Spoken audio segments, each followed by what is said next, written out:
Hello বন্ধুরা, চলে এসেছি তোমাদের সাথে আজকে আরও একটা রেসিপি নিয়ে। আজকের মেনু ছিল রুটির সাথে বাঁধাকপি মাছের মাথা দিয়ে। তবে কিন্তু আজকে মাছের মাথাটা কাতলা মাছে। এর আগেও বাঁধাকপির ভিডিও তোমাদের জন্য আমি করেছি, তো সেটা রুই মাছের মাথা ইউজ করেছিলাম।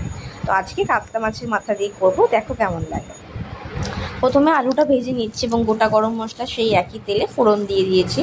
ওদিকে একটা পেস্ট বানিয়েছিলাম আদা রসুন কাঁচা লঙ্কা পেঁয়াজের, সেই পেস্টটাও কিন্তু তেলে দিয়ে ভালো করে মিক্স করে নেব। আর বাঁধাকপিটাও ধুয়ে সিটি দিতে বসিয়ে দিয়েছি, দুটো মতো সিটি দিয়েছি আমি বাঁধাকপিতে।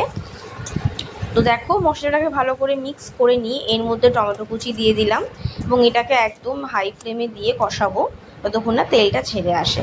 টমেটোটাও গলে গেছে, হালকা তেলও ছেড়ে দিয়েছে। তো গরম গোটা মশলা যেগুলো আছে গুঁড়ো মশলা, তার মধ্যে হচ্ছে জিরে গুঁড়ো, ধনে গুঁড়ো, নুন, হলুদ আর কাশ্মীরি মির্চ আমি ব্যবহার করেছি। প্রত্যেকটা মশলাই কিন্তু আমার বাড়িতে গোটাই আসে, আমি নিজেই বাড়িতে এটা গুঁড়ো করে নিই। কোনোরকম প্যাকেট জাতীয় মশলা কিন্তু বাজার থেকে আমি গুঁড়ো মশলা কিনি না।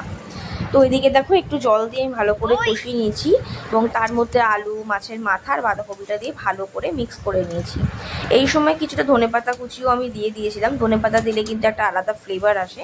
তো এইভাবে আজকে করেছি, তোমরা এভাবে ট্রাই করো। নামানোর আগে ঘি গরম মশলা মাস্ট দিতে ভুলো না। তো ট্রাই করে অবশ্যই কমেন্ট করে জানিও।